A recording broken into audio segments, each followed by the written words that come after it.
취재 지원 뉴스입니다. 오늘 서울의 한낮 기온이 36도에 육박하는 등 올해 들어 가장 더운 날씨를 보였습니다. 내일과 모레 이틀간은 수도권과 충남, 호남에 120mm 넘는 폭우가 예보됐습니다. 일교부가 정부 해법을 거부하고 있는 강제동원 피해자와 유족 등 4명에 대한 배상금을 법원에 맡기는 절차를 개시했습니다. 피해자 측은 공탁의 법적 효력을 다투는 소송도 검토하겠다며 반발하고 있습니다. 지난 정부에서 집행한 신재생에너지 지원 사업에서 부정 사용액이 모두 8,440억 원이 된다는 조사 결과가 나왔습니다. 12조 원이나 쏟아붓고도 제대로 점검을 안 해 혈세가 줄줄 샌 겁니다. 후쿠시마 원전 오염수의 안전성을 검증해온 IAEA가 내일 최종 보고서를 공개합니다. 오염수 방류에 문제가 없다는 내용이 담긴 전망인데 오염수를 둘러싼 여야 공방이 가열되고 있습니다. 경기 남양주에서도 출생 미신고 아동의 소재 파기되지 않는 사례가 나와 경찰이 수사에 나섰습니다. 경찰은 20대 친모를 입건해 조사하고 있습니다.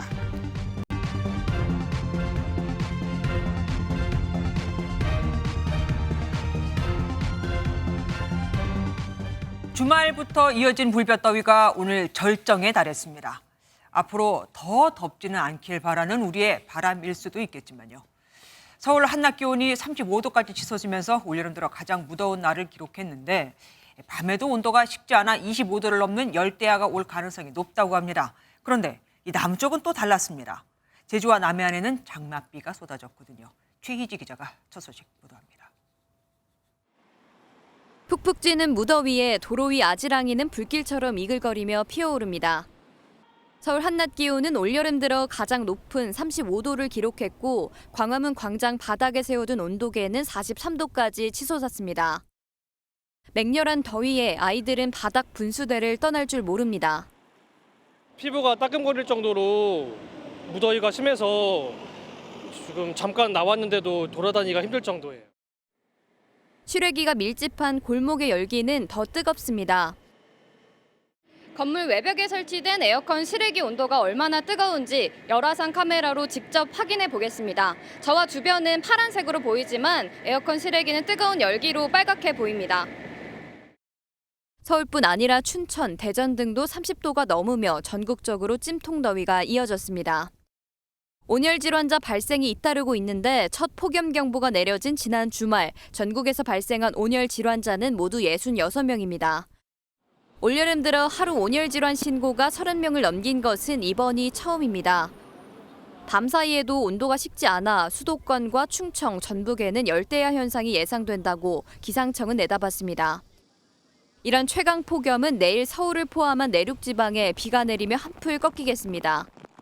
반면 오늘 전남 해안과 제주도에는 남해상에 위치한 정체전선의 영향을 받아 최고 60mm의 강한 장맛비가 쏟아졌습니다. MBN 뉴스 최희지입니다. 이렇게 연일 계속된 폭염에 쪽방촌 주민들의 힘겨운 여름나기는 이미 시작됐습니다. 취재진이 찾은 쪽방촌만 해도 복도 하나를 사이에 두고 6가구가 에어컨 하나에 의지해 생활하고 있었죠. 그런데 지자체가 에어컨을 설치해주고 싶어도 쉽지 않다는 걸 아십니까? 이혁재 기자가 돌아봤습니다. 서울의 한 쪽방촌 골목. 지붕 아래 그늘마다 주민들이 쉬어가는 의자가 놓여 있고 35도를 웃도는 폭염 속에 안개처럼 뿜어내는 냉각수, 쿨링포그가 주변 온도를 낮춥니다. 쪽방촌 건물 안으로 들어가 봤습니다. 내부는 이곳 복도를 따라 방으로 들어갈 수 있는 구조인데요. 이처럼 더위를 피하기 위해 공용 에어컨이 설치돼 있습니다. 복도 안에 대여섯 가구가 의지하고 있는 건 지자체에서 지원받은 한 대의 에어컨. 그나마 더위를 식히려면 시원한 바람이 들어오도록 방문을 열어놓는 방법이 유일합니다. 저녁으로 이제 많이 덥습니다. 도움이 많이 되죠. 저녁으로 이제 많이 조금씩 틀어놔도 좀 시원한 느낌이 들죠.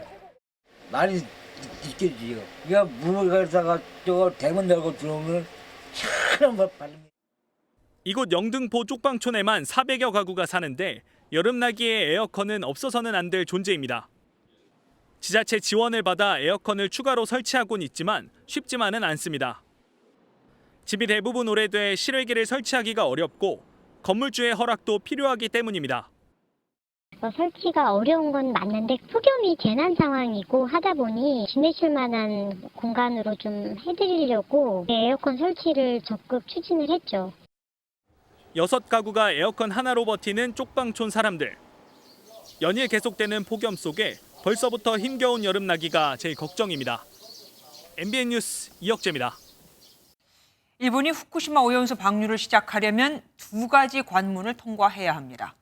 일본 원자력규제위원회의 최종 검사를 받아야 하고 국제원자력기구 IAEA로부터 안전성을 검증받아야 하죠. 이 IAEA의 최종 보고서가 내일 발표될 예정인데 우리 시찰단의 검증은 아직 진행 중입니다. 지금으로서는 IAEA가 공신력 있는 세계 유일한 기관이기에 이를 받아들일 수밖에 없겠죠. 우리의 검증 발표와 상관없이 어쨌든 이제 정말 방류가 임박했습니다. 장동건 기자가 먼저 보도합니다. 라파엘 그로시 IAEA 사무총장이 내일부터 7일까지 나흘 일정으로 일본을 방문합니다. 기시다 일본 총리를 만나 오염수 방류 계획을 평가한 최종 보고서를 전달하고 후쿠시마 원전 현장을 확인할 예정입니다. 해당 보고서에는 오염수 샘플의 방사성 핵종 측정 결과와 알프스 설비의 성능, 해양 방류의 안전성 등을 검증한 내용이 담길 전망입니다. 그동안 IAEA가 일본의 오염수 방류 계획을 타당하다고 평가해온 만큼 이번에도 이견은 없을 것이라는 관측이 우세합니다. 또 다른 관문인 일본 원자력규제위원회 최종 검사도 무리 없이 완료된 것으로 전해졌습니다. 아사히 신문은 방류 설비에 문제가 없었다며 도쿄전력이 원자력규제위의 합격증을 받게 될 것이라고 보도했습니다. 방류 시점과 관련해 해수욕철을 피하는 게 좋겠다는 야마구치 나스오 공명당 대표의 발언에 대해 일본 정부는 이번 여름 무렵에 방류한다는 방침에 변동은 없다고 밝혔습니다. 具体的な放出時期は安全性の確保や風評対策の取り組みの状況を政府全体で確認し判断をしていきます。 방류를 위한 2가지 절차가 곧 마무리 단계에 접어들면서 이제 남은 것은 기시다 총리의 최종 방류 시점에 대한 결정입니다. MBN 뉴스 장동건입니다. 일본의 오염수 방류가 임박하면서 그럼 이 오염수가 언제 우리 해역에 도착할까 걱정이 많습니다. 해류가 동쪽으로 이동하는 만큼 태평양 쪽으로 가면 한 바퀴 삥 돌아 4, 5년쯤 뒤에 도착할 거라고 하는데 특히 분리시설에서도 걸러내지 못한다는 삼중수소가 우리에게 어떤 해를 가져올지에 대해서는 의견이 분분합니다. 장명훈 기자가 정리해봤습니다. 일본의 후쿠시마 원전 오염수에는 여러 방사성 물질이 포함되어 있습니다. 세슘과 스트론튬, 플루토늄 등 대부분의 방사성 물질이 다 핵종 제거 설비를 거쳐 제거된다고 일본 측은 설명하고 있습니다. 하지만 물의 형태로 존재하는 삼중수소는 화학적으로 분리할 수 없어 물에 희석해 방류하는 수밖에 없습니다. 오염수 방류가 시작되면 쿠로시오 해류를 타고 미국 서쪽까지 번지고 다시 북적도 해류에 영향을 받아 순환하면서 퍼지게 됩니다. 우리 제주 앞바다에서는 2년 뒤 삼중수소가 일시적으로 감지되고 5년 후부터 본격적으로 유입이 시작됩니다. 10년이 지나면 세제곱미터당 0.001 베크렐에 도달할 것으로 예측되는데 국내 해역의 평균 삼중수소 농도는 세제곱미터당 172 베크렐입니다. 방류수 10리터를 마시면 약 62만 베크렐의 삼중수소를 먹게 되는데 총 방사선량이 흉부 엑스레이 한 번을 찍는 수준에 불과하다는 주장도 나옵니다. 삼중수소수의 방사성 독성은 그 양에 비례해요. 근데 지금 그 후쿠시마 오염수를 처리해서 방류하겠다는 방류수 속에 남아있는 삼중수소의 양은 찾을 수가 없을 정도로 낮은 수준이에요. 영향이 미미할 것이라는 게 학계의 중론이지만 대중의 불안감은 여전히 큰 상황이라 당분간 논란은 계속될 것으로 보입니다. MBN 뉴스 장명훈입니다. 국민의힘은 과거 광우병 시위를 주도했던 운동권 인사를 초청해 강연을 드리며 야당이 괴담에 중독돼 있다고 비판했습니다. 민주당은 IAEA의 최종 보고서가 일본 맞춤형일 가능성이 크다. 그러니까 정치적 보고서일 가능성이 크다며 우리 정부의 대응책은 있냐고 따져 물었습니다. 여야 모두 비상체제입니다. 노태현 기자가 보도합니다. 야당의 오염수 괴담 선동을 주제로 열린 의원총회에 김경우 대한연대 대표가 강연자로 나섭니다. 민 대표는 이적단체인 조국통일범민종연합 사무처장을 지냈고 과거 광우병 시위를 주도했지만 전향한 인물입니다. 광우병은 이명박 퇴진 탄핵을 위한 순환이었던 거지 않습니까? 저는 후쿠시마도 그럴 거라고 생각합니다. 뭐만 남냐면 윤석열 탄핵 퇴진만 남겠죠. 국민의힘은 민주당이 달콤한 괴담 마약에 중독됐다며 강도 높게 비판했습니다. 집회 발언은 15년 전 미국산 소고기를 먹느니 청산가리를 마시겠다고 헛소리로 떠들던 광우병 사이비 종교 신봉자들의 모습. 당정 간담회를 열어선 국민들이 안심할 때까지 후쿠시마산 수산물 수입은 금지될 거라고 강조했습니다. 민주당은 IAEA 보고서 신뢰성에 의문을 제기하며 방류가 시작되면 수산물 수입은 어떻게 막을 수 있느냐고 날을 세웠습니다. IAEA 보고서는 객관적 보고서이기보다는 일본 맞춤형 보고서일 우려가 크고 과학적 보고서이기보다는 정치적 보고서일 우려가 크다는. 소속 의원들에게 출국 자제와 비상대기령을 내린 여야는 보고서 결과에 따라 장외투쟁과 여론전 등 총력전에 나설 전망입니다. MBN 뉴스 노태현입니다.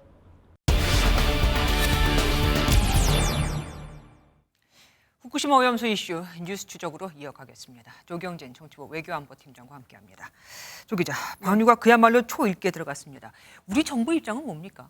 정부가 열흘 넘게 일일 브리핑을 하고 있잖아요. 네네. 정부는 오늘도 안전이 충족되지 않으면 방류를 절대 반대하겠다 이런 점을 재차 강조했습니다. 하지만 아직은 말뿐입니다. 근거가 될 수 있는 자료가 아직 나온 게 없으니까요. 네. 시찰단 최종 보고서 왜 아직입니까? 아직까지는 분석 중입니다. 일본으로부터 받은 이 로우 데이터가 워낙에 방대해서 시간이 걸릴 수밖에 없는 그런 작업입니다. 네. 그렇다고 대충 분석을 해서 발표할 수도 없는 노릇이고요. 게다가 이 분석 내용만 발표하는 게 아니라 이제 곧 나오게 될 IAEA 최종 보고서와 일본의 원자력 규제의 합격증까지 이 종합적으로 검토한 뒤에 정부 입장을 발표하겠다는 그런 방침입니다. 어쨌든 그 두 가지는 사실 거의 다 이제 기정사실이지 않습니까? 합격으로 나올 것이. 그러면은 미리 나올 법도 한데 어쨌든 그게 언제쯤입니까? 이 정부 고위 관계자에 따르면 이번 주 후반이 될 수도 있다. 네. 하지만 늦어도 이달 중순은 넘기지 않을 것이다라고 분위기를 전했는데요. 일본으로부터 받은 관련 자료들을 모두 분석하는 시점, 그 자료를 언제 받는지 이 시점이 사실상 발표를 좌우하게 될 것 같습니다. 어쨌든 방류 전에 정부 입장에 나와야 하는 거 아닙니까? 맞습니다. 정부는 그렇게 준비 중입니다. 이 정부 고위 관계자는 일본의 방류 결정 전에 이 무조건 우리 정부 입장이 나온다. 그렇지 않으면 안 된다는 이 분위기를 명확하게 전했습니다. 이 지금까지 분석한 내용으로 봤을 땐 크게 문제가 될 만한, 그러니까 일본의 방류를 반대해야만 할 그런 내용은 없는 것으로도 전해집니다. 하지만 이 데이터를 끝까지 꼼꼼하게 분석한다는 데 무게를 두고 있기 때문에 결과는 예단하지 않는 게 좋겠습니다. 어쨌든 그러면 일본에서 일방적으로 방류를 진행할, 그러니까 우리나라의 발표하고 상관없이요, 일방적으로 방류할 가능성은 없다고 보십니까? 그래서 정부가 일본의 상황을 상당히 예의주시하고 있습니다. 아울러 한일 간의 셔틀 외교가 복원된 만큼 활발하게 관련 소통을 이어가고 있는 것으로 파악되고 있습니다. 일본에서 한국을 고려해서 방류 날짜를 정할 것이다, 기다려줄 것이다 이렇게 말할 수는 없습니다. 하지만 복수의 외교 관계자들에 따르면 일본의 일방적인 움직임은 없을 것으로 분석합니다. 혹여 일본이 우리나라를 고려하지 않고 이 방류를 추진한다면 일본을 향한 부정 여론은 걷잡을 수 없을 것이란 게 중론입니다. 관련해서 IAEA 사무총장이 우리나라도 방문할 거라고요? 네, 일본을 4월 방문한 뒤에 우리나라, 뉴질랜드 또 국제도 등을 방문한다는 게 외신을 통해서도 알려지고 있는데요. 정부 고위 관계자는 이 그로시 사무총장 방안에 대해서 현재 조율 중에 있고 조만간 정확한 방문 일정 등을 설명할 수 있을 것이라고 설명했습니다. 오염수가 아까 잠깐 전해드렸지만 동쪽으로 향하게 되면 일부 섬들을 제외하고 가장 먼저 도착하는 대륙이 그러니까 미국입니다. 그런데 사실 우리는 지금 4, 5년 뒤에 도착한다고 해도 굉장히 불안해하거든요. 네. 미국 기관 같은 데서는 반대하거나 하는 그런 입장이 없습니까? 네, 앞서 미 식품의약국이 오염수로 인한 방사능 유출, 또 인체, 해양, 생태계 피해는 없을 것이란 보고서를 굉장히 여러 차례 냈잖아요. 네. 이 오염수 방류에 찬성하는 이 기류에서 현재까지 특이사항은 없습니다. 내일 IAEA가 일본에 전달할 최종 보고서를 지켜봐야겠습니다. 네. 뉴스 추적 조경진 팀장과 함께했습니다. 다음 소식입니다. 지난해 말 정부가 태양광 등 전력기금을 일부 표본만 추출해서 점검한 결과 2,600억 원 이상의 부정 사용이 드러났고 이에 놀란 정부가 2차 조사를 진행했습니다. 그랬더니 아니나 다를까 법을 위반하고 부정하게 집행된 부당행위가 대거 드러났습니다. 1, 2차 합해서 모두 8천억 원이 넘는데 그야말로 국민 혈세가 줄줄 샌 겁니다. 이번 조사는 최근 5년간 약 12조 원이 투입된 사업의 절반가량인 약 6조 원어치 사업만 점검한 결과여서 신재생 비리로 인한 공적기금 피해 전체 규모는 이보다 더 클 수 있을 겁니다. 권영범 기자가 보도합니다. 곤충 한 마리 보이지 않는 곤충 사육사와 취사용품만 놓인 축사, 버섯 없이 나무만 세워놓은 버섯 재배사, 태양광 농축산물 생산시설로 위장해 부정 대출에 악용됐던 곳입니다. 이처럼 태양광 등 신재생에너지 부분을 비롯한 전력기금 2차 점검 결과 5,824억 원의 부정 사용이 적발됐고 1차 때와 합하면 모두 8,440억 원에 달합니다. 대출을 받을 때는 부풀린 세금 계산서가 활용이 되고 세금을 낼 때는 축소된 형태의 세금 계산서가 활용되기 때문에 굉장히 악질적인 사례가 되겠습니다. 발전소 주변 지역 지원 보조금과 관련해서도 5년간 총 1,791건에서 574억 원의 부당 행위가 드러났습니다. 지자체 보조금으로 땅을 매입한 뒤 승인 없이 매각하거나 보조금 허위 정산, 쪼개기 수의 계약 등의 수법이었습니다. 국무조정실은 문재인 정부 당시 12조 원이 투입됐지만 점검은 미흡했다며 제도 개선과 추적, 사후 관리를 추진할 것이라고 밝혔습니다. MBN 뉴스 권용범입니다. 산업통상자원부가 문재인 정부에서 추진됐던 태양광 사고 관련해 당시 감사 실적이 하나도 없었던 것으로 확인됐습니다. 최근 감사원 감사 결과 고시 동기들끼리 태양광 사고 관련해 짬짬이로 인허가를 내준 것으로 드러난 부처가 바로 이곳이었죠. 천문학적인 혈세가 들어가고도 부실 운영됐다는 비판을 피하기 어렵게 됐습니다. 이어서 김순철 기자가 단독 보도합니다. 산업통상자원부가 산하기관과 협회를 상대로 실시한 자체 감사 내역입니다. 문재인 정부 시절인 2017년 5월부터 5년 동안 177건의 처분 요구 조치가 내려졌습니다. 그런데 MBN 취재 결과 대규모 예산이 투입된 태양광 사업에 대한 감사 실적은 아예 없었던 것으로 드러났습니다. 제가 이제 확인해본 결과는 태양광 쪽 관련 신재생 관련해서 이제 적발된 내역은 좀 없어서 그때 해당 없음으로 보냈고, 다른 공공기관에는 법인카드를 휴일에 썼다거나 모바일 기기를 부적정하게 사용했다는 현미경식 감사가 진행됐습니다. 또 2019년 국정감사에서 태양광 사업으로 인한 산림 훼손 우려가 집중 질의됐지만 후속 조치는 이뤄지지 않았습니다. 막대한 예산을 투입했는데도 불구하고 주무부처인 산업부가 감사에 손을 놓고 있었다는 것은 고양이에게 생선을 던져준 것이나 마찬가지입니다. 산자부 산하 공공기관 역시 자체 감사 시스템이 제대로 작동하지 않았다는 의혹도 제기됐습니다. 에너지공단은 2017년부터 7년 동안 1조 6천억 원 규모의 신재생에너지 보급 사업을 진행했는데 적발 처분 조치는 2020년 단 한 건에 불과했습니다. 태양광 사업에 대한 산자부의 부실 감사 정황이 속속 드러나는 가운데 국민의힘은 외압이나 봐주기는 없었는지 따져볼 계획입니다. MBN 뉴스 김순철입니다. 태양광을 비롯해 지난 정부의 신재생에너지 사업에 대한 감사가 윤석열 정부 출범 내내 이어지고 있습니다. 오늘 총리실이 발표한 전력산업기반기금 2차 조사 결과 발표도 그 연장선상이라고 할 수 있겠죠. 정치부 신재우 기자 좀 더 깊은 얘기 나눠보겠습니다. 신 기자, 우선 전력산업기반기금이라는 게 정확히 뭡니까? 네, 간략하게 설명 드리겠습니다. 문재인 정부 시절 전력산업의 지속적인 발전을 위한 재원 확보 기금인데 지난 2018년부터 5년 동안 약 12조 원이 투입됐습니다. 네. 하지만 기금 운영에 대한 감사가 없다는 지적이 계속 이어졌고 실제로 감사가 제대로 이뤄진 적이 없다는 사실이 앞선 리포트에서 단독으로 보여드렸죠. 네. 이에 윤석열 정부는 2021년 9월부터 약 1년간 12개 지자체를 표본으로 삼아 1차 점검에 나섰습니다. 그런데 점검 결과 무려 2,600억 원이 넘는 돈이 부적절하게 쓰인 사실이 적발됐습니다. 네. 윤 대통령도 당시 태양광 비리를 이권 카르텔이라고 지적하며 경로한 바 있었습니다. 이권 카르텔의 비리에 사용되었다는 것이 참 개탄스럽습니다. 법에 위반되는 부분들은 정상적인 사법 시스템을 통해서 그래서 지난 2018년부터 5년으로 감사 기관을 늘리고 범위도 전국적으로 확대해 조사한 결과를 오늘 발표한 겁니다. 그렇군요. 구체적으로 아까 잠깐 나오긴 했지만 구체적으로 어떻게 기금을 이용했던가요? 네, 몇 가지 사례만 간단하게 말씀 드리겠습니다. 지자체로부터 받은 보조금으로 맹지를 매입한 후 방치한 뒤 보조금으로 취득한 땅을 임의로 처분한 일부 마을회들이 적발됐고요. 또 보조금을 받았는데 사업 여건이 어려워지자 다른 사업 비용으로 임의로 지출한 뒤 정상 집행한 것처럼 허위 보고한 지자체도 있었습니다.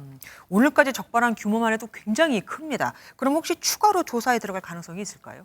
네, 이번 조사를 이끈 국무조정실 합동부패예방 추진단은 전력기금과 관련한 부분만 담당했습니다. 네. 오늘 전수조사 결과를 발표한 만큼 국무조정실 차원의 감사는 사실상 더 이상 없을 것으로 보입니다. 그런데 12조 원 중 6조 원어치만 지금 조사한 거잖아요. 그럼 나머지는 안 할까요? 아닙니다. 6조 원도 원래 할 수는 있었지만은 6조 원가량의 조사는 해봤자 어차피 문제 있는 공무원들이 적발돼도 처벌을 할 수 없기 때문에 국무조정실 냅뒀다고 합니다. 너무 오래됐군요. 네, 맞습니다. 다만 그 이외의 태양광 산업에 대한 전체적인 조사는 감사원이 맡아서 진행 중입니다. 지난달 이와 관련한 중간 발표를 한 만큼 최종 결과에 이목이 집중되고 있는데요. 네. 또 윤 대통령이 태양광 산업에 대한 의사결정 라인을 조사하라고 공직기강 비서관실에도 지시를 내린 만큼 조사 대상이 문재인 정부 시절 고위공직자로 확대될 가능성도 있습니다. 또 다른 사업으로도 또 번질 수 있는 거군요. 예, 저희도 유심히 살펴보겠습니다. 지금까지 신재우 기자와 함께했습니다. 외교부가 제3자 변제 해법을 수용하지 않는 강제징용 피해자들에게 줄 돈을 법원에 공탁했습니다. 판결금을 법원에 맡겨둘 테니 찾아가라 이건데 사실상 배상 절차를 마무리하겠다는 뜻이겠죠. 끝까지 정부 해법에 거부 의사를 밝힌 피해자 측은 기습 공탁이라며 법적 대응을 시사했습니다. 안병수 기자입니다.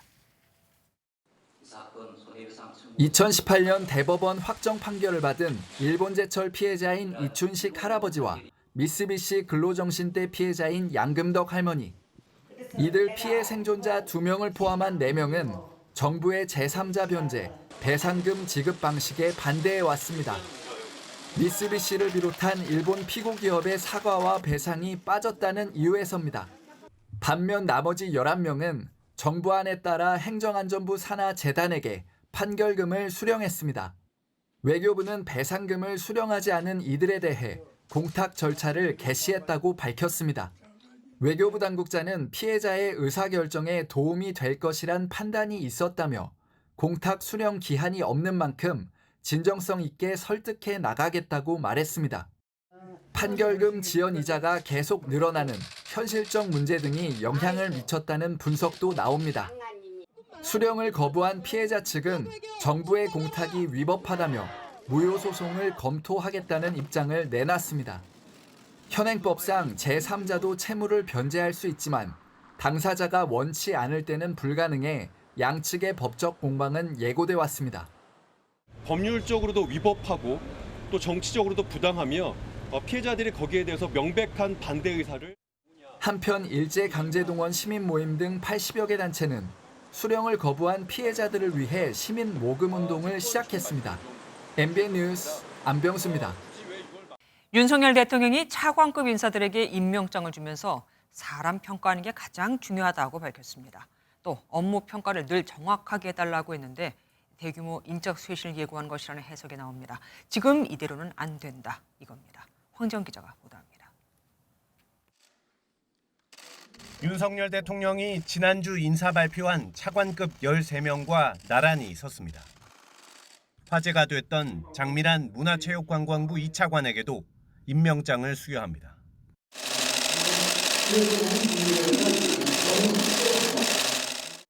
통상 총리가 주관하는 차관 임명장 수여식을 대통령이 주재하는 건 매우 이례적입니다. 그만큼 인사 쇄신에 대한 의지가 강한 건데 이어진 신임 차관과의 오찬에서도 윤 대통령은 가장 중요한 건 사람 평가라고 강조했습니다. 산하 단체와 공직자들의 업무 능력 평가를 늘 정확히 해달라고도 언급했습니다. 이미 탈원전 정책 폐기에 비협조적이라는 지적을 받았던 환경부 1급 공직자 전원이 사표를 제출한 가운데 관가는 초긴장 상태입니다.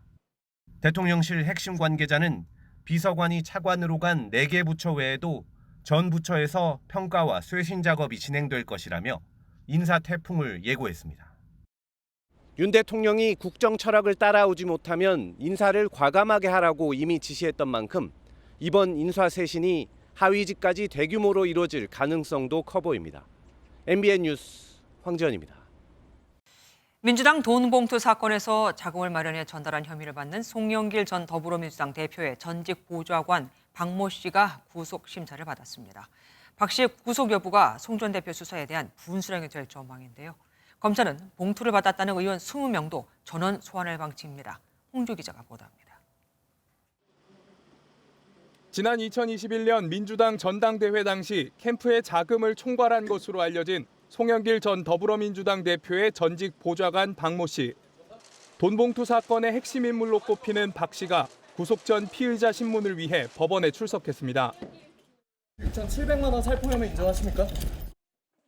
박 씨는 2021년 4월 송 전 대표의 당선을 위해 스폰서 김모 씨를 통해 현역 의원들에게 전달할 현금을 마련한 혐의를 받고 있습니다.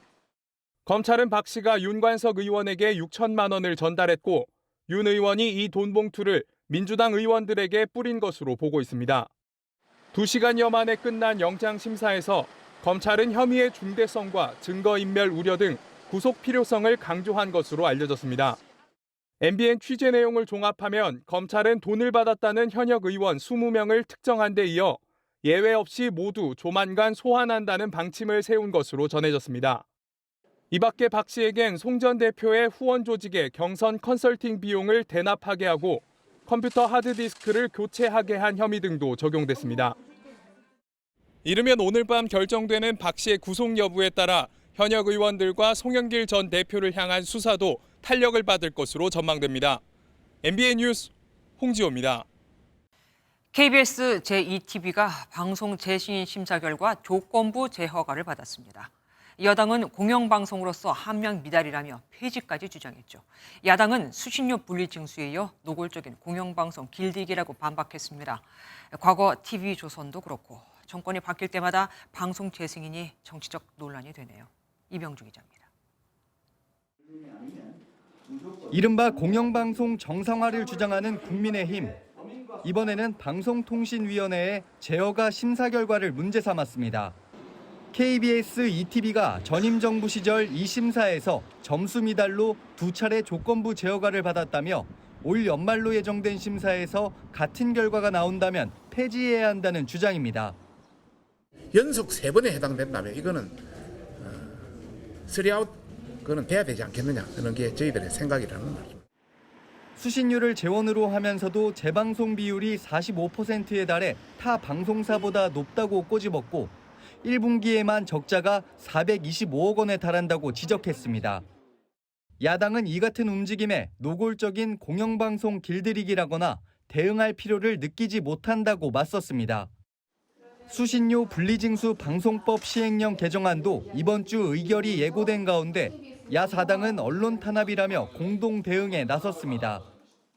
국민에게 돌아갈 피해는 아무런 관심이 없습니다. 방송사가 망가지는 것도 관심이 없습니다. 오로지 방송을 장악할 수 있느냐 없느냐.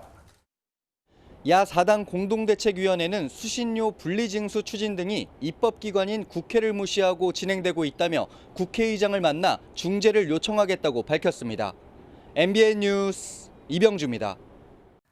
보건복지부와 지자체가 출생신고 미신고 아동을 전수조사하고 있죠.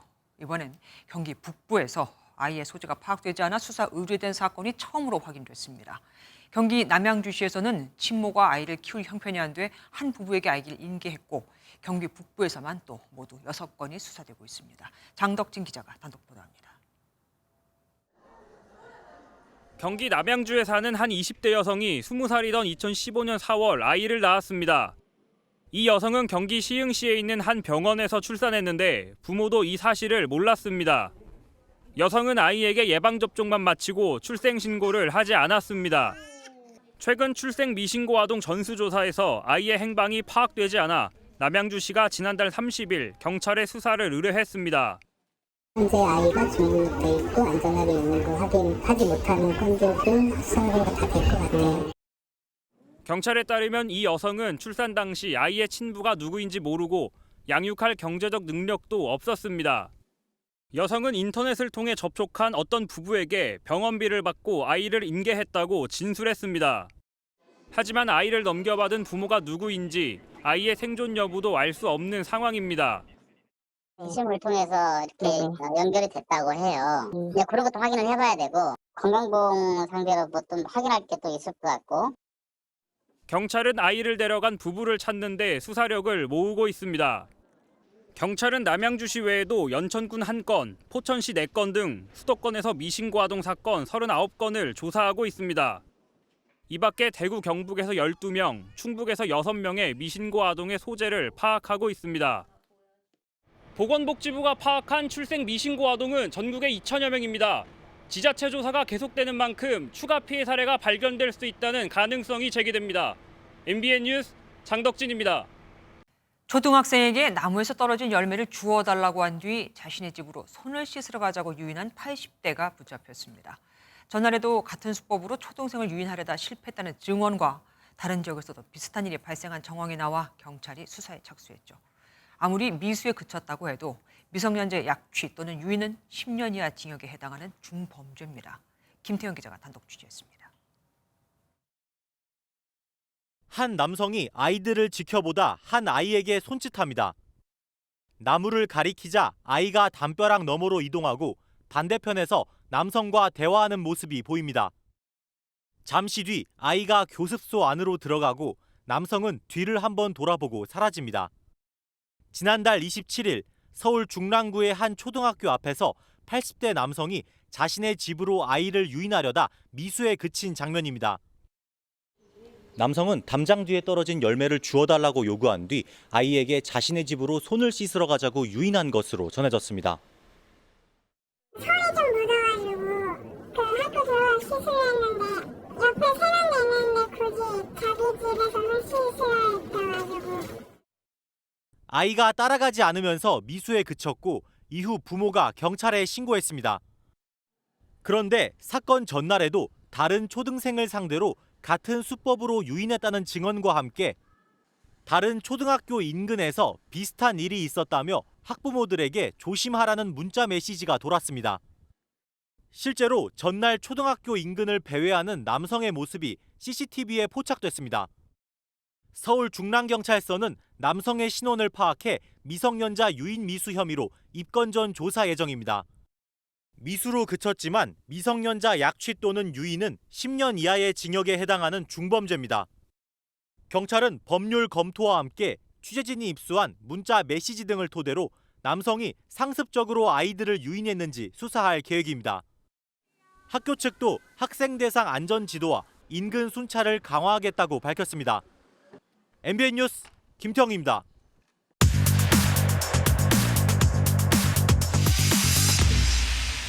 사회기자임 정태용. 한범수입니다. 첫 번째 키워드입니다.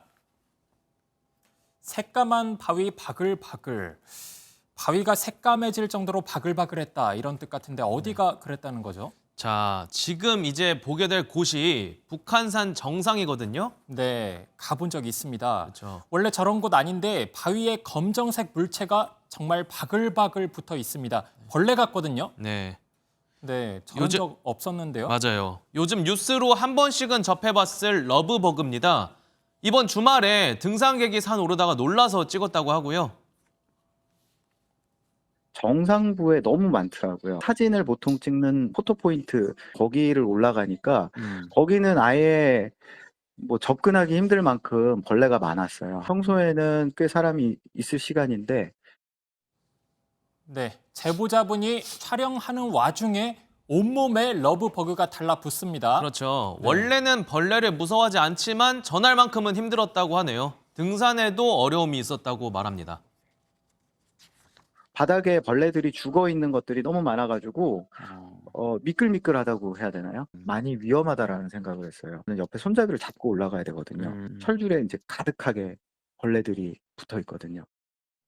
러브버그가 불편한 정도가 아니라 이제는 때로는 안전까지 위협하기도 합니다. 그렇죠. 그런데 방제 계획은 아직 나온 게 없는 것 같단 말이죠. 네, 국립공원 측은요, 이 러브버그가 익충이고 곧 개체수가 감소할 것이라로 예상이 된다면서 이 생태계에 부작용을 일으키는 방제는 계획이 없다고 입장을 밝혔습니다. 네, 현재로선 이러지도 저러지도 못하는 상황 같습니다. 당분간은 자연스럽게 사라지길 바라는 수밖에 없겠네요. 그렇습니다. 다음 켜도 볼까요? 지하철 추객 진상 또 나왔군요. 네, 사진 속에 파란색 티셔츠 입은 남성 보시죠? 문 옆에 서 있죠? 발이 문틈에 끼어 있어요, 지금. 저러면 지하철 문 안 닫히고 출발 못 하잖아요, 열차. 그렇죠. 바로 저 행동이 문제가 됐습니다. 문이 닫힐 뻔하다가 다시 열린 횟수가 6번이나 됐다고 하죠.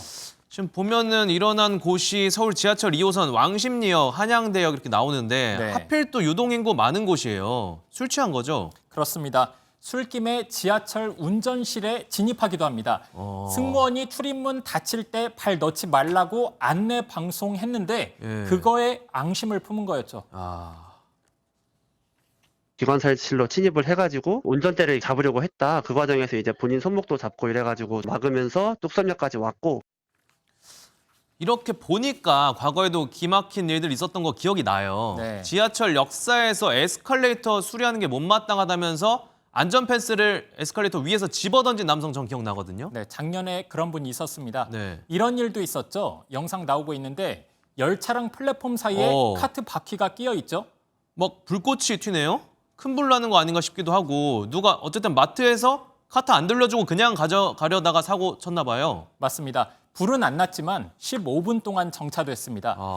이 밖에도 열차 좌석에 소변 테러한 남성이 있었고 자리 다 차지하고 호텔방 빌린 듯이 지하철 탄 승객도 있었습니다. 저희 담배 피우거나 손톱 깎은 승객도 예전에 다룬 적 있었잖아요. 그랬죠. 이분들 말로 해서 안 되면 강제로라도 저렇게 못하게 해야 하잖아요. 네, 동의합니다. 서울교통공사 측은 과태료 부과든 형사 고소든 반드시 하겠다. 구상권도 청구하겠다라면서 앞으로 강하게 대응하겠다고 밝혔습니다. 그래야겠습니다. 네, 다음 내용으로 넘어가겠습니다. 13만 원 먹튀 붙잡혔다. 자, 먹고 튀었다라는 뜻이죠. 먹튀. 네. 자, 무슨 사건이었을까요? 며칠 전에 알려진 사건인데 이 택시를 타고 인천에서 천안까지 100여 킬로미터를 이동한 남성이 택시비 13만 원을 내지 않고 결국 도망친 일이 있었습니다. 가격은 내려서 아버님 기다리고 계신다고. 할머니가 지금 차 사고 나셨거든요. 제가 최선 빨리 가고,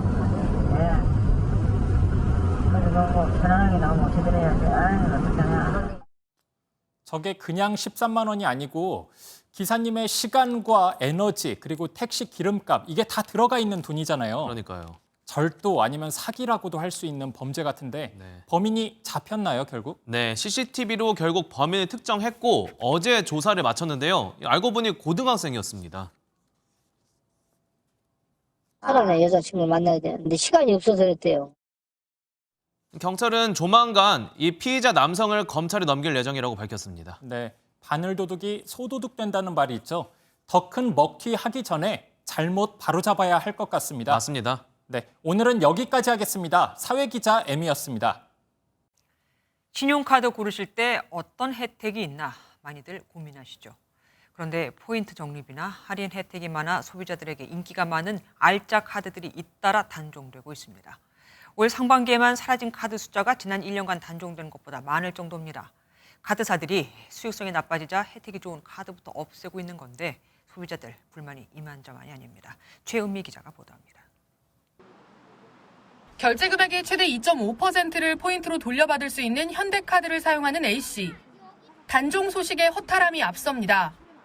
네, 이 카드를 너무 잘 썼는데 또 다시 무슨 카드를 또 찾아야 될지 잘 모르니까 그게 좀 힘들고 어려워요. 신한카드와 KB국민카드, 롯데카드 등도 자사의 대표적인 인기 카드 발급을 중단시켰습니다. 상위 8개 카드사가 신규 발급을 중단한 카드는 올 상반기에만 159개로 지난해 통틀어 단종된 카드 개수보다 많습니다. 금리 인상으로 조달 비용은 오르는 데다 연체율까지 높아지며 수익성이 악화하자 소비자 혜택부터 줄인 겁니다. 소비자 반발도 커지고 있습니다. 신한카드는 이미 단종시킨 카드의 혜택까지 줄이려다 역풍을 맞았습니다. 일부 소비자가 혜택을 극대화하기 위해 사용하던 분할 결제 방식을 제한한다고 공지했다. 금감원으로 소비자 민원이 쏟아지자 일주일 만에 백지화했습니다. 재무사들이랑 좀 논의를 하다 보니 조금 더 상황을 좀 지켜보자 이런 쪽으로 단종 보류 이런 식으로 결론이 나온 거죠. 각종 혜택을 내세워 경쟁적으로 카드 고객을 늘려왔던 카드사들이 막상 수익성이 나빠지자 슬그머니 혜택을 줄이면서 소비자의 불만도 커지고 있습니다. MBN 뉴스 최은미입니다. 민주노총이 예정대로 그러니까 오늘부터 2주간 총파업에 돌입했습니다. 민주노총은 산별 노조가 하루나 이틀씩 파업에 참여하는 식으로 시민 불편을 줄이겠다고 했는데 이미 정부도 엄정 대응을 예고한 상태. 경찰은 퇴근 시간 집회 금지도 통보했죠. 노정 간 충돌이 불가피해 보입니다. 최돈희 기자입니다. 도심 오토바이 시위에 참여한 배달 노동자들이 도로를 메웠습니다. 택배와 콜센터 등 특수고용직 노조 집회를 시작으로 민주노총이 총파업에 돌입했습니다. 민주노총이 되건 총파업 목표는 정권 퇴진. 윤석열 정권 하에서 이렇게 살 수 없다는 절박한 외침이며 이대로 살 수 없다는 단호한 결심입니다.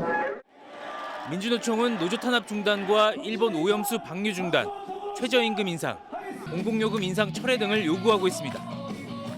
이번 총파업엔 전체조합원의 3분의 1 수준인 40만 명가량이 참여할 것이라고 민주노총은 밝혔습니다. 총파업 기간 전국 곳곳에서 대규모 집회는 물론 보시는 것처럼 도심행진도 함께 진행될 예정입니다. 여기에 정권 퇴진을 요구하는 촛불 집회도 전국 시도별로 진행됩니다.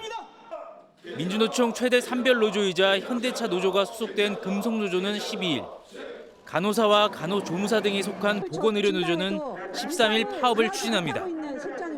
민주노총은 하루나 이틀씩 파업해 불편을 줄이겠다는 입장이지만 보건의료노조는 무기한 총파업을 예고한 만큼 불편이 불가피해 보입니다. 이에 대해 정부는 엄정 대응을 예고했습니다. 현행법상 정해진 교섭 절차를 무시한 채 교섭 개입을 박차고 나와 파업을 한다면 그것은 명백한 불법 파업이 될 것입니다. 경찰도 퇴근 시간 집회에 대해 금지 통보하는 한편 파업 기간 하루 최대 155개 경찰 부대를 동원하기로 했습니다. MBN 뉴스 최돈희입니다. 내가 수능시험 출제위원을 만나고 왔는데 이 문제 꼭 풀어놔. 학원 강사가 이렇게 말한다면 학생들은 솔깃하겠죠. 하지만 이건 어디까지나 사교육과 수능 출제 체제 간의 유착이 있었다는 말도 됩니다. 사교육 카르텔 신고를 받은 교육부가 경찰에 수사 의뢰하고 일부는 공정위에 조사를 요청했습니다. 김민수 기자가 보도합니다. 수능 출제 경력을 앞세워 문제집을 만든 업체의 홈페이지입니다. 2주 전까지만 해도 문제집의 특징으로 수능 출제자를 강조했는데 지금 살펴보니 사라졌습니다. 이런 변화는 사교육 카르텔 부조리 신고센터가 운영되는 동안 이뤄졌습니다. 지난달 22일 신고센터가 개설되고 지난 2일까지 접수된 신고 건수는 261건. 교육부는 이 가운데 실제로 충분히 의심할 만한 신고 내용이 12건 있었다고 밝혔습니다. 1차적으로 검토가 완료된 12개 사안에 대해 경찰청에 수사 의뢰 또는 공정거래위원회에 조사 요청을 하기로 결정하였습니다. 경찰에 수사 의뢰한 2건은 수능 강사가 출제 관계자를 만났다며 학생들에게 문제 유형을 언급했다는 의혹입니다. 수능 출제위원이 문제를 유출했는지 이 과정에서 대가를 받았는지 여부를 확인할 것으로 보입니다. 문제가 유출됐다면은 수뢰가 될 수도 있고 또 그 과정에서 공무상 비밀 누설이나 또는 그 시험 출제 업무가 방해됐을 수도 있고 여러 가지 유형들은 있다고 생각합니다. 공정위에는 교재 집필에 수능 출제진이 참여했다고 홍보하거나 수강생들의 입시 실적을 부풀리는 등 10건에 대한 조사를 의뢰했습니다. 정부는 이번 기회에 사익만을 추구하는 일부 입시학원과 교재 출판사에 위법하고 부당한 행태에 단호히 대처하겠다고 강조했습니다. MBN 뉴스 김민수입니다.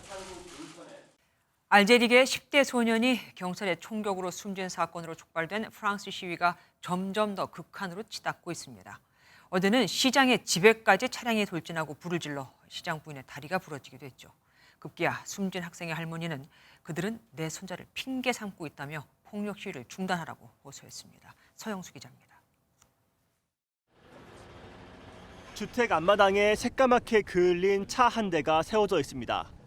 파리 남쪽에 있는 도시 라이레로즈 시장의 자택에 시위대가 차를 몰고 돌진한 뒤 불을 지른 겁니다. 대피 과정에서 시장의 부인은 다리가 부러졌고 아이 한 명도 부상을 당했습니다. Loin d'arrêter, au contraire, ils ont déclenché une salve de tirs de mortier qui était complètement folle. 폭력 양상으로 치닫는 시위 진압에 특수부대까지 투입됐지만 전국적으로 차량 577대, 건물 74채가 불에 탔습니다. 지난 밤사이 700여 명을 포함해 현재까지 시위자 3,000명 이상이 체포됐습니다. 이민자들의 누적된 분노가 이번 사건을 계기로 과격한 시위로 분출되고 있다는 분석입니다. The police in French is racisme. Eux, ils font quoi? Ils nous tirent dessus. Et ils préfèrent piller pour essayer de se venger. 급기야 숨진 소년의 가족이 나서 폭력 중단을 호소했습니다. Arrêtez. Ils ont fait ça le prétexte de Naël. Non, ils ont pas s'arrêter. Moi, qu'ils arrêtent, qu'ils cassent pas les vitrines, qu'ils cassent pas les écoles. 시위 가담자의 30%가 10대인 것으로 집계된 가운데 독일 국빈 방문 일정을 취소하고 대책 마련에 나선 마크롱 대통령은 미성년 시위자들의 부모가 책임을 져야 한다고 강조했습니다. MBN 뉴스 서영수입니다. 한편 미국 동부 메릴랜드주 볼티모어에선 축제 도중 총기가 난사돼 2명이 숨지고 28명이 다쳤습니다. 7월 4일 미국 독립기념일을 맞아 곳곳에서 행사가 예정돼 있는 만큼 또 언제 어디서 이런 사건이 터질까 미국이 긴장하고 있습니다. 워싱턴에서 최중락 특파원입니다. 미국 볼티모어 남부 브루클린 한 지역 축제 현장에서 괴한이 총기를 난사했습니다. 현지 경찰은 2명이 숨지고 28명이 다쳤으며 부상자 가운데 3명은 위중한 상태라고 밝혔습니다. Upon our officers' arrival, we located multiple victims suffering from gunshot wounds. 희생자 가운데 18세 여성이 현장에서 숨진 채 발견됐고 20세 남성은 병원으로 이송된 직후 목숨을 잃었습니다. 총격 용의자는 현장에서 달아났으며 아직 신원이 특정되지 않았습니다. So hear me very clearly. We will not stop until we find you, and we will find you. 현지 시각 2일 캔자스주 위치타시 한 나이트클럽에서도 총격이 발생해 7명이 부상을 당했습니다. We do have one person in custody who is believed to be at least one of the shooters in this incident. 미국에서는 올해 들어서만 4명 이상이 숨지거나 다친 총기 난사 사건은 338건이나 발생했습니다. 특히 많은 사람이 모인 곳에서 총기 사건이 잇따라 발생하면서 오는 4일 독립기념일 다양한 행사에서 각별한 주의가 요구되고 있습니다. 워싱턴에서 MBN 뉴스 최종락입니다. 중국에서 시장이라고 부르는 티베트 고원지대까지 고속철도가 개통됐습니다. 세계에서 가장 긴 고원철로에서 고속철 열차가 운행되기 시작한 건데 중국 정부가 이를 서두르는 데는 다 이유가 있습니다. 한족이 티베트로 쉽게 투자 또 이주하기 위해서 티베트의 중국화를 촉진하고 티베트인들의 독립 시도를 원천 봉쇄하기 위해서입니다. 중국 베이징에서 윤석정 특파원이 전해왔습니다. 칭하이성 시닝을 출발한 열차가 거울무를 향해 달려갑니다. 칭짱 철도라고 불리는 이 노선은 시닝에서 티베트 자치구 라사까지 평균 해발 4,000m의 고원지대 1,956km를 지나갑니다. Us younger generation, we usually work away from our hometowns. This high-speed train offers us easier and faster commute between our workplace and hometown. 완공은 2006년에 됐지만 그동안 시속 100km 내외의 일반 열차만 운행하다 이번에 시속 160km 이상의 고속열차가 처음 도입됐습니다. 이 철도는 중국 정부가 추진하는 서부 대개발 사업의 핵심 프로젝트입니다. The Xining-Geemu section of the Qinghai-Xizang Railway is a very important part of the Beijing-Xizang corridor and a lifeline for Qinghai province's transportation system. 서부 지역과 중국 중심부를 잇는 교통로 확보 사업은 또 있습니다. 신장 위구르 자치구 동부 지역에 최근 고속도로 4개가 한꺼번에 개통된 겁니다. 중국 정부의 노림수는 명확합니다. 서부 지역 경제를 활성화해 한족을 대거 이주시켜 지역 분리 독립 시도를 차단하는 겁니다. 중국 정부는 신장이나 티베트 지역에 외국인 접근을 원천 차단하던 모습에서 벗어나 이제는 국제 행사 개최나 외국 언론 초청에 적극 나서고 있습니다. 베이징에서 MBN 뉴스 윤석정입니다. 음식점은 4층 건물인데 단 한 층에서만 음식을 팔고 나머지는 공연을 보거나 보드게임을 할 수 있게 해놓고 전자제품을 갖다 놓았지만 팔기 위해서라기보단 갖고 놀 수 있게 해놓는 등 요즘은 가게에 일명 MZ들의 놀이터를 만들어 놓은 곳들이 생겨나고 있습니다. 젊은 층에게 자연스럽게 스며들어 브랜드 호감도를 높여주기 위해서입니다. 김종민 기자가 이곳들에 다녀왔습니다. 젊은이들이 많이 찾는 서울 홍대 근처 한 치킨 가게입니다. 입구부터 보통 치킨 매장과 다르고 치킨을 먹는 손님도 찾아보기 어렵습니다. 대신 버스킹 공연을 즐기거나 친구들과 게임을 하기도 합니다. 치킨을 구매할 수 있는 공간은 이곳 1층에만 마련돼 있고 나머지 공간은 모두 이렇게 공연을 즐기거나 게임을 하고 미술품을 관람할 수 있는 공간으로 꾸며져 있습니다. 일반 치킨집 같지 않아가지고 들어와 봤는데 되게 재밌게 보고 가는 것 같아요. 미술관에 왔는데 그냥 치킨을 파는 느낌이었습니다. 트램펄린에서 점프하며 사진을 찍고 터치스크린으로 모바일 게임을 하는 이곳은 한 맥주 브랜드가 연 팝업 스토어입니다. 함께 게임을 하거나 굿즈를 만드는 등 체험형 공간으로 꾸며졌습니다. 저도 뒤에서 이제 술 마시면서 보다 보니까 막 이기고 싶고 좀 재밌게 즐길 수 있는 공간을 만들어 놨더라고요. 저희 브랜드에 대한 인지도도 높아지고 이벤트 활동들을 다양하게 준비를 해서 나중에는 소비자들이 실제로 최근 삼성전자가 문을 연 플래그십 스토어도 판매가 아닌 MZ세대를 위한 휴식과 체험형 공간이라는 점을 부각시켰습니다. 제품은 알듯 모를 듯 숨기고 신나는 놀이와 체험을 앞세워 브랜드 호감도를 높이는 게 대세가 되고 있습니다. MBN 뉴스 김종민입니다.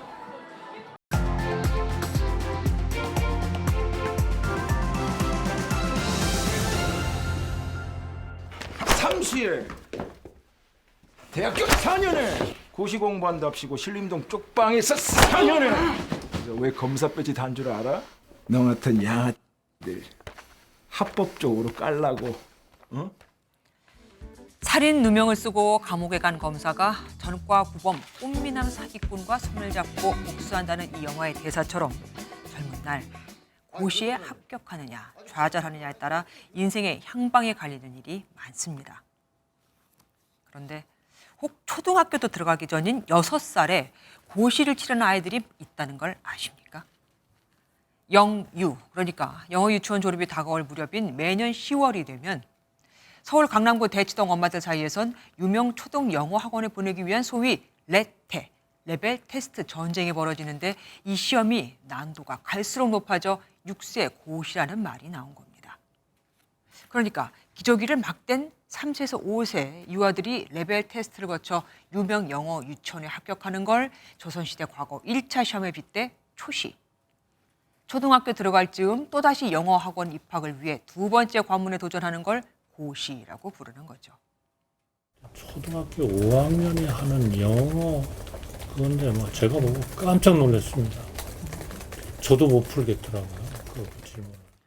통역 없이 해외 순방을 다닐 정도로 영어에 능숙한 하버드대 박사에 주미 대사까지 거친 한 총리가 얼마 전 한숨을 쉬며 한 말입니다. 영어 학원의 월 평균 비용은 175만 원으로 의대 등록금보다 더 비싼데도 저출생 영향으로 사립 유치원이 20% 줄어들 때 영어 유치원은 70%나 늘어난 이유는 뭘까요? 영화만 보면 초등학교 교육은 현실을 따라가지 못하고 있기 때문입니다. 교육부는 영어 유치원이라는 이름을 못 쓰게 단속하겠다. 학원비 실태 조사를 하겠다며 으름장을 놓고 있지만 이름은 바꾸면 되는 거죠. 문샷 띵킹, 구글의 기업 정신입니다. 존 F 케네디 미국 대통령의 달을 더 잘 보기 위해 망원경의 성능을 높이는 대신 아예 달에 갈 탐사선을 만들겠다는 이런 창의적이고 혁신적인 생각이 영어를 잘하는 것보다 더 중요한 시대가 왔음을 정작 우리 부모들은 모르나 봅니다.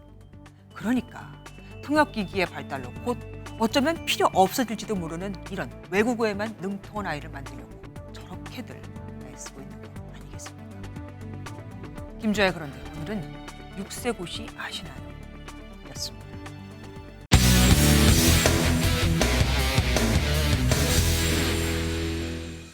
스포츠 뉴스입니다. 콜린 벨 감독이 이끄는 여자 축구 대표팀이 오는 25일 월드컵 첫 경기를 앞두고 뜨거운 여름을 보내고 있습니다.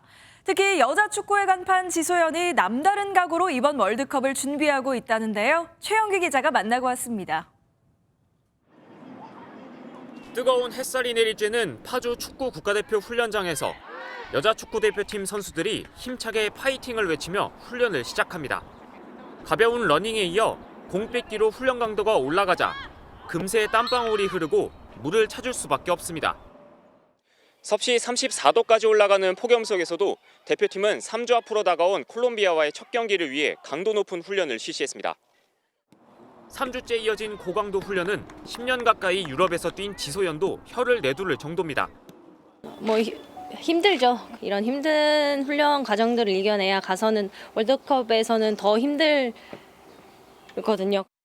황금기를 이끈 지소연과 황금세대도 어느덧 30대.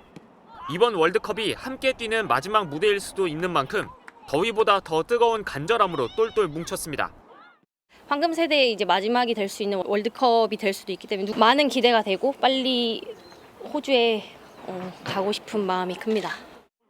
최종 명단 23명을 곧 확정할 대표팀은 토요일 IT와 마지막 평가전을 치르고 오는 10일 사상 첫 8강을 향해 결전지 호주로 떠납니다. MBN 뉴스 최영규입니다. 많이 더우셨죠? 오늘 폭염이 절정에 달했습니다. 서울이 34.7도, 충북 진천은 35도를 넘어서면서 올 들어 가장 더웠습니다.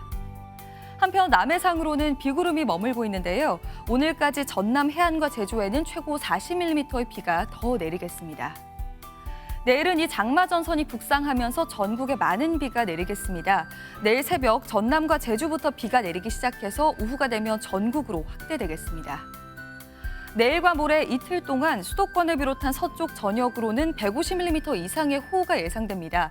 강원 내륙과 충북 지역에도 120mm 이상, 그 밖의 지역으로는 적게는 20에서 많게는 100mm가 지나겠고요.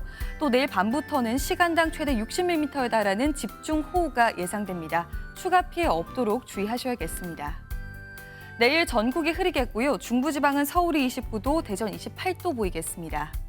남부지방은 부산이 26도에 그치면서 오늘보다 많게는 8도가량 크게 낮아지겠습니다. 주 후반에는 남부와 제주에 또 한 차례 장맛비가 내릴 전망입니다. 내주셨습니다. 안녕하세요. 김주하입니다. 공정하고 신속한 MBN 뉴스, 유튜브를 통해서도 만나보실 수 있습니다. 특히 더 많은 뉴스와 라이브를 보고 싶으시다면 오른쪽을 눌러서 구독하시면 됩니다. 어렵지 않죠? 빠르고 정확한 뉴스로 계속 찾아뵙겠습니다. MBN 뉴스를 시청해주신 여러분 고맙습니다.